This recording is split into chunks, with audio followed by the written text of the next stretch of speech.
जिसमें सेविका क्या क्या करे। सरकार की शिक्षा और पहल में जन्म के बाद 3 से 6 साल में के बच्चों को बालवाड़ी में शिक्षा दी जाती है, जिसमें शैक्षणिक गतिविधि के लिए स्टाफ की कमी है। सर, मेरा ध्यान शिक्षा सेवा की ओर है। वह अपने टोला से या विद्यालय के पोषक क्षेत्र के टोला से बच्चों को स्कूल तक पहुंचाना और पोषक क्षेत्र में बच्चों को ट्यूशन पढ़ाने का दायित्व है, जिसमें यह मेरा मानना है कि सर की टोला सेवक या शिक्षा सेवक को आंगनबाड़ी में बालवाड़ी के बच्चों को पढ़ाने के लिए एक प्रावधान लाने की आवश्यकता है, क्योंकि सर एक सरकार की योजना को मैं समझना चाहता रहा हूँ कि एक वार्ड में प्रायः एक आंगनबाड़ी होते हैं। प्रत्येक वार्ड में 80 से 100 बच्चे रहते हैं, परंतु आंगनबाड़ी में बालवाड़ी में 40 बच्चों का नामांकन किया जाता है। शेष बच्चे इधर उधर रह जाते हैं, जिस कारण जब वह बच्चा 6 वर्ष का हो जाता है तो उसे पढ़ना और विद्यालय जाना अच्छा नहीं लगता है। सर, अंत में मैं यह कहना चाहता हूं कि वर्तमान समय में सरकारी विद्यालय में शिक्षक की उपस्थिति ठीक ठाक हो गई है और शिक्षक सेवक को बालवाड़ी में बच्चों को पढ़ाने के लिए समय का प्रावधान लाना चाहिए। देखिए, ये ज़रूर जो सुझाव करता है, उन्होंने आंगनबाड़ी में जितने प्रतिवेदन और प्रपत्र भरने पड़ते हैं, मैं भी बड़ा आश्चर्य हुआ कि इतनी रिपोर्ट्स और कागजात किसी आंगनबाड़ी सेविका को भरने पड़ते हैं। ये बड़ा, मैं भी बहुत आश्चर्य रहा और बहुत अच्छा उन्होंने जानकारी दी।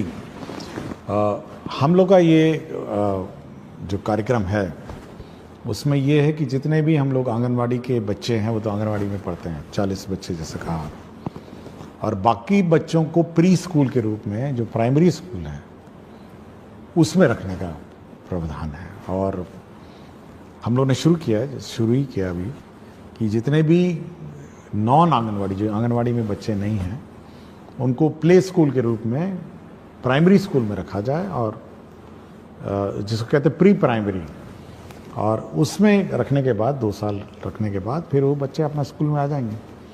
तो ये व्यवस्था करने के लिए हम लोगों ने कार्यक्रम बनाया और ऑलरेडी हम लोग बहुत स्कूल में शुरू कर चुके हैं। और मैं ज़रूर इसका रिव्यू करूँगा कि सभी प्राइमरी स्कूल्स में प्री प्राइमरी क्लासेस भी हों जहाँ पे ये सब बच्चे रहें, और साथ ही साथ आंगनवाड़ी में तो है ही हैं बच्चे। तो ये रिव्यू करूँगा। और ये अच्छा सुझाव था कि जो टोला सेवक हैं, तालीमी मरकज़ हैं और अन्य जो साधन सेवी सब हैं, तो ये सब इसमें सहयोग कर सकेंगे। और बच्चे कम से कम प्राइमरी स्कूल से पहले 2 साल पहले ही स्कूल में कम से कम 1 घंटा आएँ और बैठें और जाएँ। ये व्यवस्था हम लोग लागू करें। स्कूल आवंटन का प्रक्रिया, देखिए, अगर कोई नया टीचर आता है, जैसे TRE 3 आपने देखा होगा, लेकिन यदि कोई TRE 1 और TRE 2 जिसको पूर्व में पहले ही स्कूल आवंटित है, हम लोगों को करीब 1,90,000 आवेदन पत्र प्राप्त हुए, 1,30,000 का एक्चुअल स्कूल अलॉटमेंट शुरू हुआ है। और हम लोग biometric attendance, photo based attendance शुरू करने वाले हैं स्टूडेंट्स का भी। जून महीने में जो ग्रीष्मकालीन 20 रोज विद्यालय बंद रहेंगे, तो उस बीच में आंगनबाड़ी में जितने प्रतिवेदन और प्रपत्र भरने पड़ते हैं,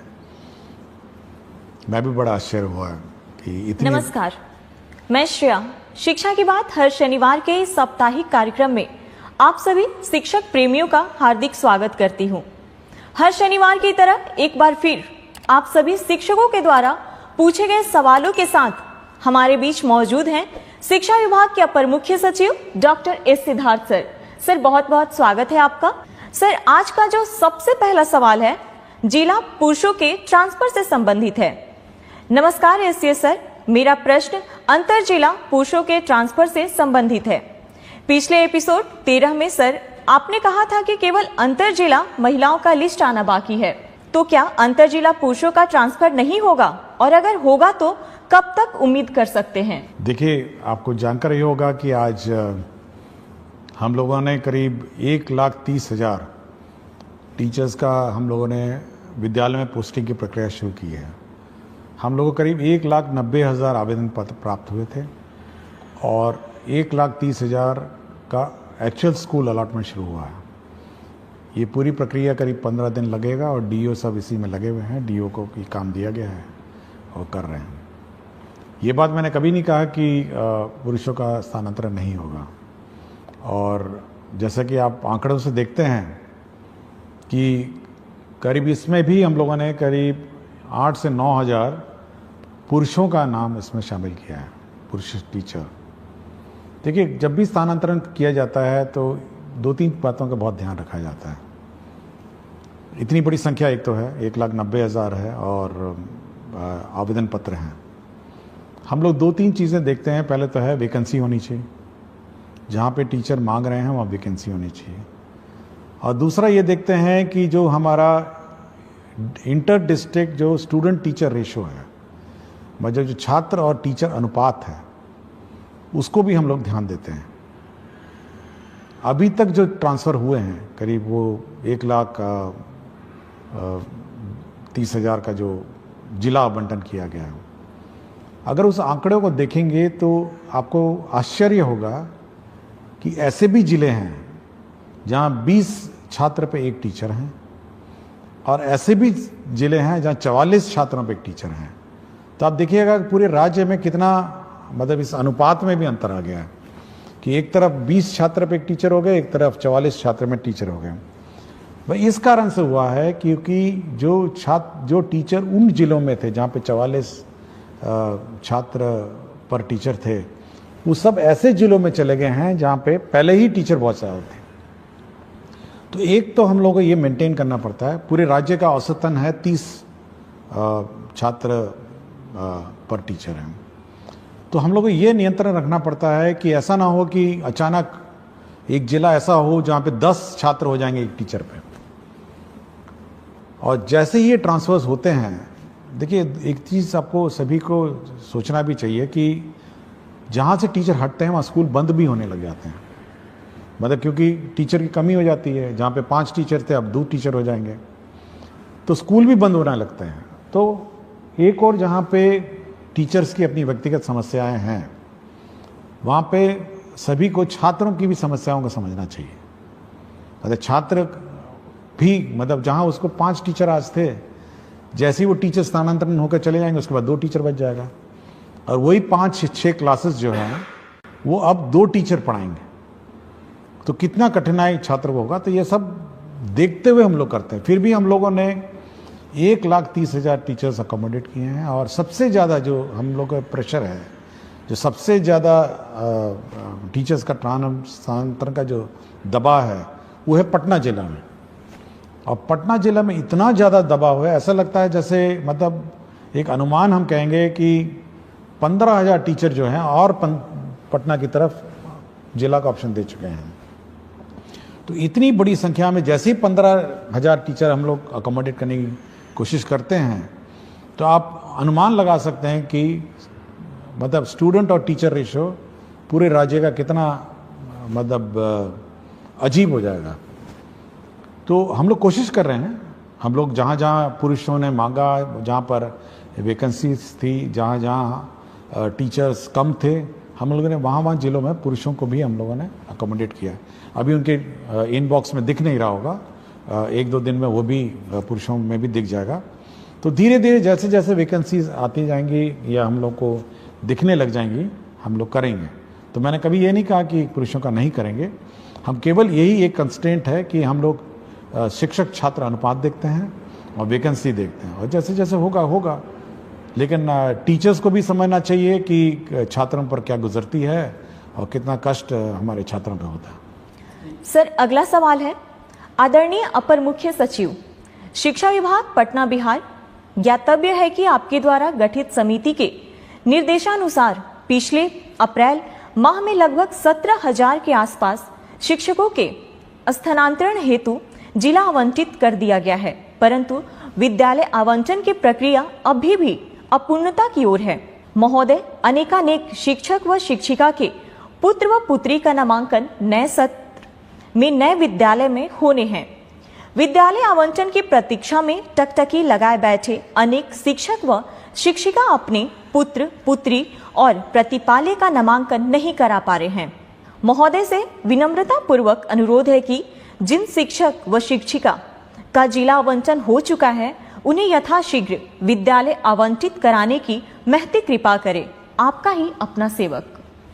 देखिए, ये ज़रूर है कि थोड़ा विलम्ब हुआ है सभी को अपना विद्यालय अलॉटमेंट का, लेकिन मैं चाहूँगा कि सभी शिक्षकों को इसकी प्रक्रिया की भी थोड़ी जानकारी देना चाहता हूँ कि किस प्रकार कितना कठिन होता है ये स्कूल आवंटन का प्रक्रिया।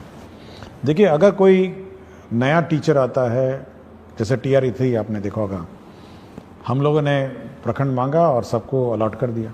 ये बहुत सिंपल प्रक्रिया है कि नया टीचर आया और उसको स्कूल में। लेकिन यदि कोई TRE 1 और TRE 2 जिसको पूर्व में पहले ही स्कूल आवंटित है और वो ऑलरेडी पदस्थापित है, स्कूल में संचालित है, उसका ट्रांसफर सबसे डिफिकल्ट काम है, क्योंकि उसको उस स्कूल से हटाना है, दूसरे स्कूल में ले जाना है और 38 जिलों से टीचरों को चलना है, मतलब शिफ्ट होना है और 38 जिलों में पोस्टिंग करना है।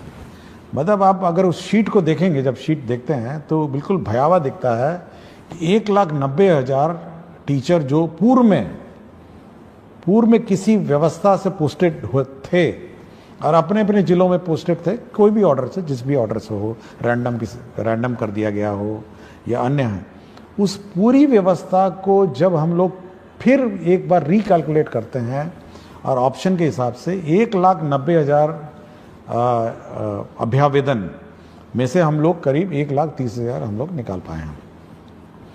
1,30,000 का मतलब ये है कि 1,30,000 टीचर इधर से उधर जा रहे हैं, मतलब स्कूल से दूसरे स्कूल जा रहे हैं, ये टीचर उधर से उधर जा रहा है। तो इतनी कॉम्प्लिकेटेड जो प्रक्रिया है, और उसमें यह भी देखना है कि जो टीचर जब जा रहा है तो उसका रिप्लेसमेंट दूसरा टीचर कर रहा है नहीं कर रहा है। पता चला मैथ्स का टीचर चला गया एक स्कूल छोड़ के, दूसरा मैथ्स का टीचर पहुंचा नहीं, या फिर प्राइमरी में 5 टीचर में थे, 3 टीचर चले गए, पता चला 3 टीचर रिप्लेस नहीं हुए। तो एक किसी स्थापित व्यवस्था जिसमें पहले से ही किसी व्यवस्था में पोस्टिंग TRE 1 TRE 2 हो गया हो या अन्य जो पोस्टिंग हो गया हो, उस पूरे पोस्टिंग व्यवस्था को फिर से अभ्यावेदन के हिसाब से मतलब उनके प्लेस ऑफ पोस्टिंग को परिवर्तित करने में बहुत मेहनत लगता है, और ये केवल एक सॉफ्टवेयर के माध्यम से ही हो सकता है कि लोग अपना करेंगे। और हम लोगों ने काम शुरू कर दिया है, जैसे कि मैंने पहले प्रश्न में बताया, और सभी को 23 से 30 तक नए स्कूल में ज्वाइन करना होगा, और 20 तारीख को सभी के ई-शिक्षा कोश के जो ऐप है, जो उनका वेबसाइट है, उसमें आपको ट्रांसफ़र ऑर्डर मिल जाएगा और इसी हिसाब से वो अपना प्लानिंग कर सकते हैं। लेकिन टीचर्स को ये समझना चाहिए कि एक स्थापित पोस्टेड व्यवस्था जहाँ पे पहले ही पोस्टिंग हो गई हो, और जहाँ पर मेरे ख्याल से बहुत सारे टीचर ऐसे भी थे जो सोचे भी नहीं होंगे कि 3 साल पहले इनका ट्रांसफ़र हो सकेगा, और ये उम्मीद नहीं होगी, लेकिन हम लोगों ने उन संवेदनशील होकर उनसे आवेदन पत्र लिए, उनके कष्ट समझे, और हम लोगों ने कहा कि नहीं, हम लोग जहाँ तक संभव हो करेंगे। और हम लोगों ने 1,30,000 टीचर्स का सिलेक्शन किया और पोस्टिंग कर रहे हैं, और जो बच गए हैं वह भी निराश नहीं हो। हम लोग बाद में अब फिर रिकैलकुलेट करेंगे, जब सब टीचर्स पोस्टेड हो जाएंगे एक बार रिकैलकुलेट करेंगे और फिर इसका फिर वो पोस्टिंग का फिर हम लोग प्रक्रिया आरंभ करेंगे।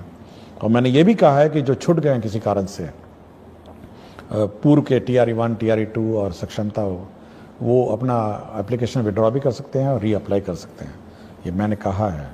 तो हम लोग बहुत ही संवेदनशील रहते हैं टीचर के उद्देश्य से, बट यह भी एक बैलेंस बनाना पड़ता है। एक और टीचर के कष्ट का को ध्यान रखना पड़ता है, और दूसरी ओर बच्चे का भविष्य का भी ध्यान रखना है।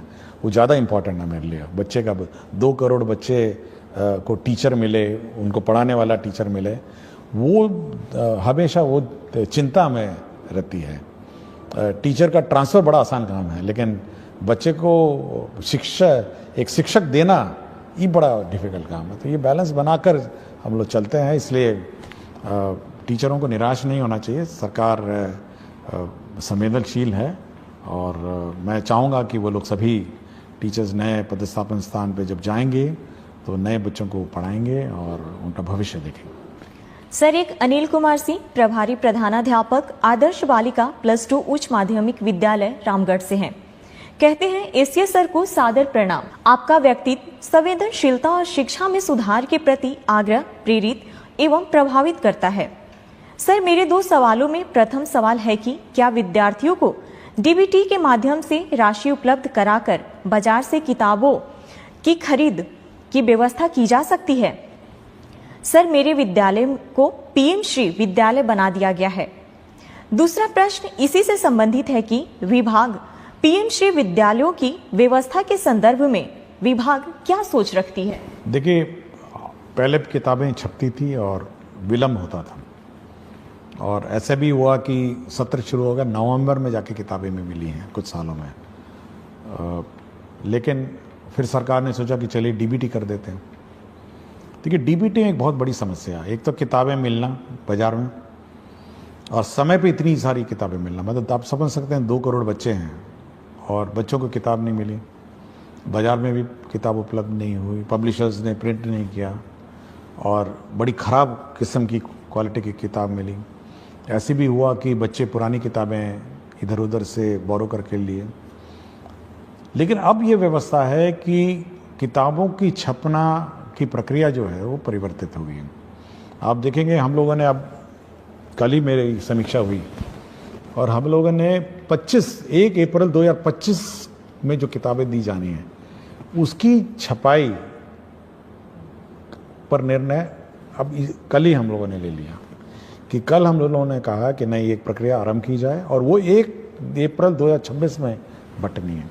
तो आप सोच सकते हैं कि कितना लंबा प्लानिंग इसका होता है, ताकि हम लोग का ये है उद्देश्य है कि सत्र शुरू होने से पहले, मतलब 1 अप्रैल जो स्कूल क्लास शुरू होगी उससे पहले कम से कम 1 महीने पहले किताबें पहुंच जाए।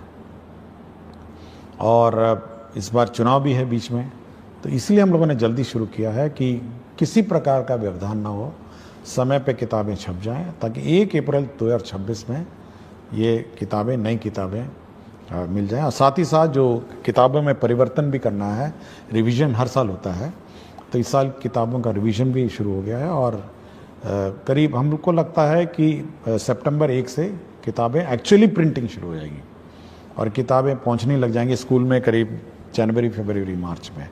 तो समय पे आपको किताब मिल जाएंगे। इसलिए डीबीटी पर ज़्यादा हम लोग जोर नहीं देते हैं कि समय पे किताब जब मिल ही रही है तो मेरे ख्याल से शिक्षकों, विद्यार्थियों को कठिनाई नहीं होगी। दूसरा, उन्होंने कहा पीएम श्री। ये पीएम श्री जो विद्यालय हैं, ये भारत सरकार की सेंट्रली स्पॉन्सर्ड स्कीम है, और इसके अंतर्गत जो स्कूल हैं उसको एक आदर्श स्कूल बनाना है। उसके बिल्डिंग कंप्लीट होने हैं, साथ ही इंफ्रास्ट्रक्चर का कंप्लीट होना है, इसके लेबॉर्ट्रीज कंप्लीट होने हैं, साथ ही साथ उसके म्यूज़िक, स्पोर्ट्स, सारे मतलब सभी उसके आयाम उसका कंप्लीट करने हैं। और साथ ही साथ टीचरों का प्रशिक्षण है, और उसका जो सॉफ्ट स्किल्स हैं स्कूल में सभी देना है। तो एक परिपूर्ण, मतलब full complete school in all respect, वो बनाने का उद्देश्य है। और मेरे ख्याल से ये बहुत ही अच्छी योजना है पीएम श्री। हम लोग तो चाहेंगे कि और ज़्यादा हो, बट हम लोग कोशिश कर रहे हैं कि भारत सरकार और सैंक्शन करे। लेकिन इस साल काफ़ी संख्या में पीएम श्री स्कूल सैंक्शन हुए हैं और इसका इम्प्लीमेंटेशन उन्होंने शुरू कर दिया। अगला सवाल डॉक्टर संतोष कुमार राणा एवं समस्त विख्यातागण डायट रामबाग मुजफ्फरपुर से। कहते हैं, महोदय सादर नमस्कार। हम डायट रामबाग मुजफ्फरपुर के विख्यातागण यह जानना चाहते हैं कि जब हमने सेवा पुष्टि हेतु सभी आवश्यक दस्तावेज समय पर जमा कर दिए हैं, विभागीय प्रक्रियाओं का पूर्ण पालन किया है तथा निरंतर निष्ठा व कर्तव्य परायणता के साथ शैक्षिक कार्यों का निर्वहन करते आ रहे हैं, तो क्या विभाग अब हमारी सेवा पुष्टि की प्रक्रिया जो विगत 5 वर्षों से लंबित है को शीघ्रता से पूर्ण करने हेतु आवश्यक और प्रभावी कार्रवाई करेगा? आपकी सकारात्मक एवं शीघ्र पहल की हम अपेक्षा करते हैं। देखिए, ये बड़ा दुखद बात है कि 5 साल हो गए हैं और सेवा संपुष्ट नहीं हुई है। तो जिसने भी विलंब किया उस पर तो कार्रवाई होगी। और मैं चाहूँगा कि अगला एक सप्ताह में इनका समाधान हो जाए। और हम लोग का हमेशा ये रहा है कि जो सेवा पुष्ट है, सेवा संपुष्टि है, अगर कागजात सभी पूरे हो गए होंगे तो संपुष्टि समय पे हो, ऐसे विलम्ब नहीं हो। और विलम्ब होगा तो संबंधित पदाधिकारी या कर्मचारी जो भी होगा उस पर कार्रवाई होगी। तो कार्रवाई तो होगी, लेकिन काम भी हो जाना चाहिए और एक सप्ताह में इसको हम लोग करवा देंगे। अगला सवाल अनिल कुमार पांडे, माध्यमिक शिक्षक, उत्क्रमित माध्यमिक विद्यालय धुरलक समस्तीपुर से। माध्यमिक स्तर के गणित विषय को सुलभ व सरल बनाने की भविष्य में विभाग की कोई योजना है? जैसे गणित विषय के शिक्षकों का विशेष प्रशिक्षण, अभ्यास पुस्तिका का विभाग द्वारा बच्चों के लिए उपलब्धता, आधुनिक तकनीक के उपयोग की संभाव्यता या अन्य। देखिए, मैथ्स बहुत इंपॉर्टेंट सब्जेक्ट है और मैं पिछले बहुत सारे एपिसोड में मैंने कहा है, हम लोगों ने पिछले बार 100 दिन वाला कैंपेन भी चलाया था कि 100 दिन केवल मैथ्स और रीडिंग की क्लासेस, पहले क्लास और दूसरी रहेगी। हम लोगों ने एक FLN भी हम लोगों ने डेवलपमेंट प्रोसेस किया, बहुत सारे FLN किट्स भी डेवलप हुए। और हम लोगों का है कि मैथ्स जैसे सब्जेक्ट है, बहुतों को कठिन भी लगता होगा, लेकिन FLN किट के माध्यम से उसको सरल बनाया जा सकता है और लर्निंग भी ईजी बनाई जा सकती है।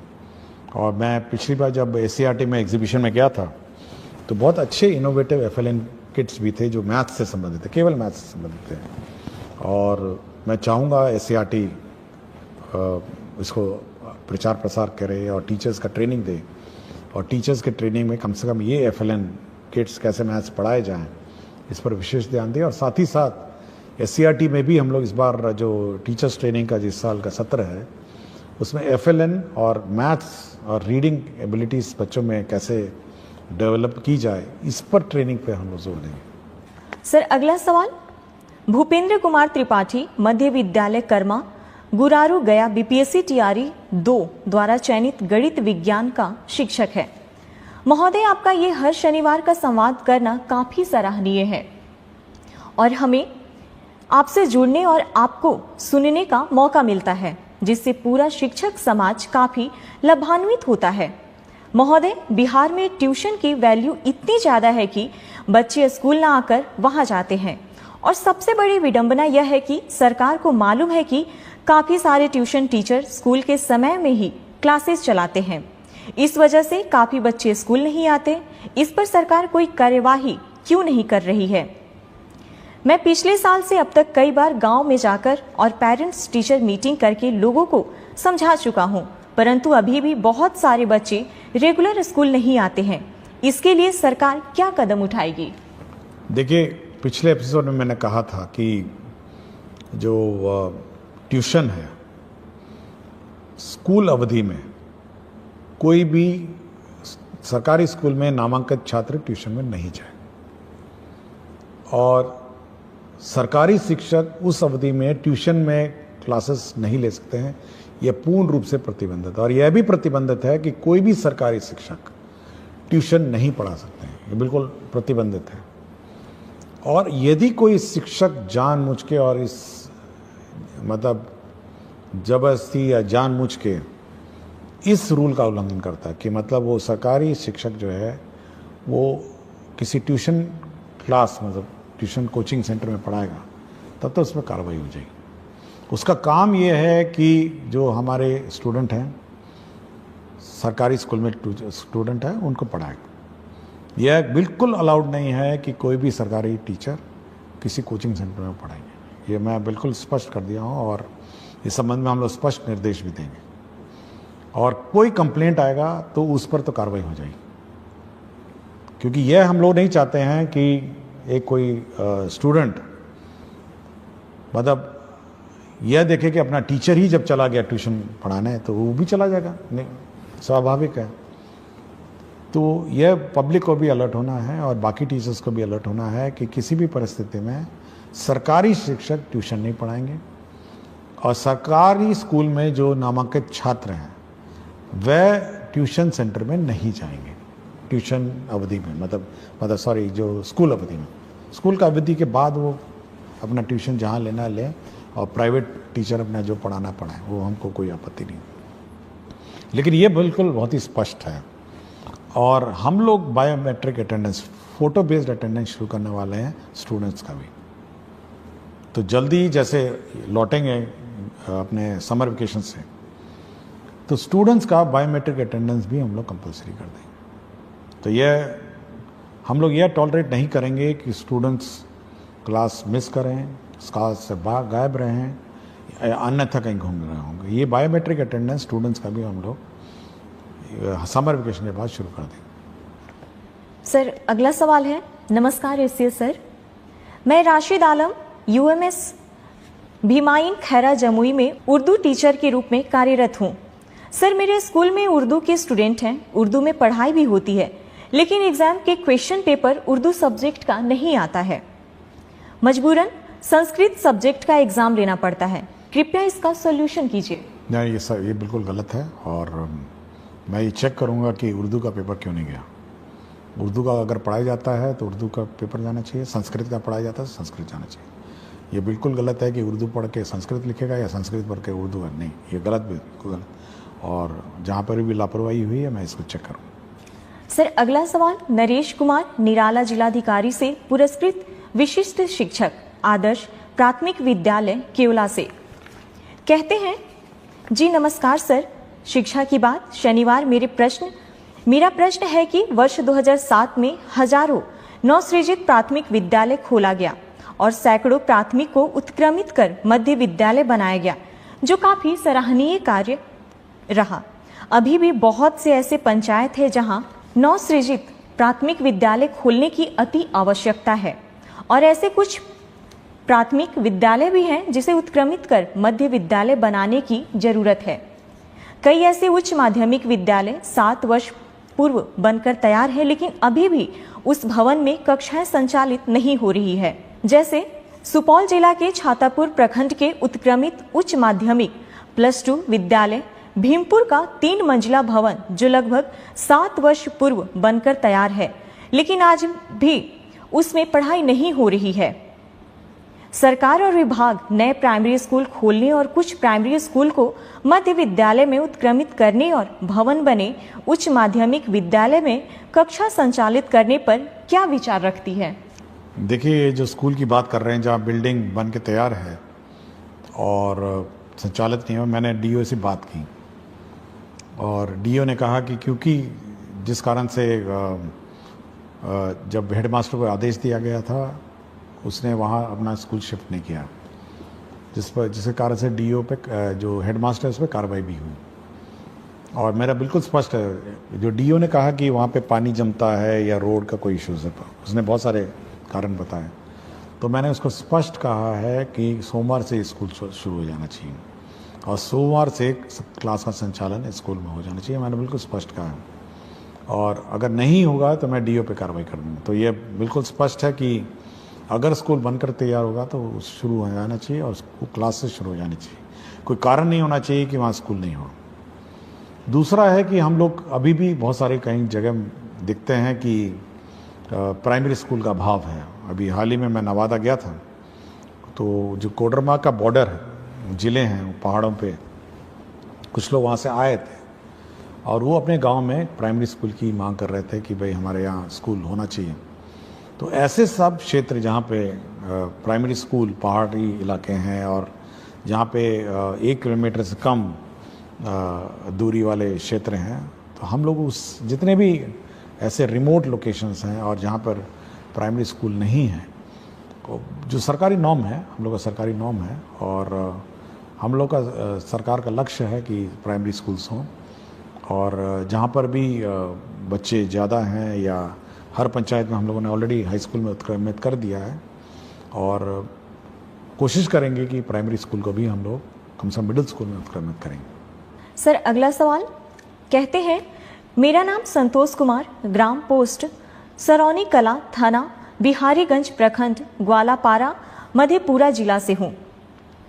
शिक्षा के क्षेत्र में किए गए आपके उत्कृष्ट कार्य को सादर प्रणाम सर जी। जब से बिहार में शिक्षा का पद आप और के पाठक सर जी संभाले हैं, तब से बिहार में शिक्षा के क्षेत्र में काफी सुधार हुआ है। मुझे आप पर बहुत गर्व है सर जी। महोदय से मेरा प्रश्न यह है कि जिस प्रकार से बच्चों को सर्वांगीण विकास के लिए खेलकूद एवं कला प्रशिक्षण भी अनिवार्य है, जिसमें बच्चों को खेल तो कराया जाता है किंतु कला नहीं सिखाया जाता है, जबकि शिक्षा और कला एक दूसरे का पूरक है। इस प्रकार सर जी से मेरा इच्छा यह है कि जून महीने में जो ग्रीष्मकालीन 20 रोज विद्यालय बंद रहेंगे तो उस बीच में बेरोजगार कलाकार के द्वारा कला प्रशिक्षण, चित्रकला, मूर्तिकला, हस्तशिल्प, पेपर क्राफ्ट दिया जाए तो बच्चों चिलचिलाते धूप से बचे रहेंगे और कला भी सीखेंगे। एक बार फिर आप मुख्य सचिव डॉक्टर एस सिद्धार्थ सर जी से सादर प्रार्थना है कि बेरोजगार कलाकार को कुछ मानदेय पर ग्रीष्मावकाश विद्यालय में कला प्रशिक्षण शुरू करने की कृपा की जाए। पूरा ईमानदारी के साथ प्रशिक्षण देंगे। इस मानदेय से हम जैसे गरीब कलाकार की आगे पढ़ाई जारी रह सके। मेरे घर की जिम्मेदारी मेरे ऊपर है। मेरे पिताजी पैर से विकलांग हैं। मेरा इच्छा है कि हम ललित कला शिक्षक बने। नहीं, सुझाव तो बहुत अच्छा है और स्कूलों में संपर्क कैंप टीचर्स तो सब छुट्टी पे चले जाएंगे और जैसे कि मैंने कहा कि सभी लोग अपना ग्रीष्म अवकाश में जाएंगे, लेकिन इस प्रकार के जो स्थानीय लोकल कलाकार हैं समर कैंप्स ज़रूर चला सकते हैं गांव में। और हम लोग कुछ प्लान आउट करते हैं कि हम लोगों ने कुछ एनजीओज़ को भी कहा है समर कैंप्स चलाने को और एक व्यवस्था विकसित करते हैं कि बाकी गांव में भी कला, म्यूज़िक, डांस और स्पोर्ट्स का समर कैंप्स चले और आर्ट और क्राफ्ट का भी कुछ कोशिश करते हैं। लेकिन आइडिया अच्छा है और सुझाव अच्छा है, इस पर मैं कुछ वर्कआउट करता हूँ। एक सवाल है सर, नमस्ते। मैं शशिकांत कुमार प्राथमिक विद्यालय ताती टोला बभन गामा जिला खगड़िया से में 2014 से शिक्षक के रूप में कार्यरत हूँ। मुझे समाज सेवा करना अच्छा लगता है। सरकार के द्वारा किसी प्रकार की योजना सरजमी तक लाना एक कठिन परिश्रम है। बदलते समय में हर व्यक्ति अपने निजी स्वार्थ के कारण सरकार के द्वारा महत्वाकांक्षी योजना को लोगों तक नहीं पहुंचा पाते हैं। सर, अब मैं राष्ट्रीय शिक्षा नीति 2020 में प्रथम कक्षा से नीचे 2 कक्षा का संचालन करने की चर्चा है, जिसमें आंगनबाड़ी प्रत्येक वार्ड में संचालित किया जाता है और आंगनबाड़ी में 2 महिला स्टाफ सेविका और सहायिका होते हैं।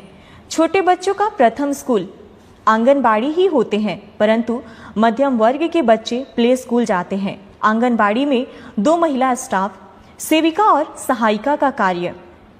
सेविका प्रधान संचालन करता एवं सहायिका बच्चों को लाना और मध्याह्न भोजन बनाकर खिलाना।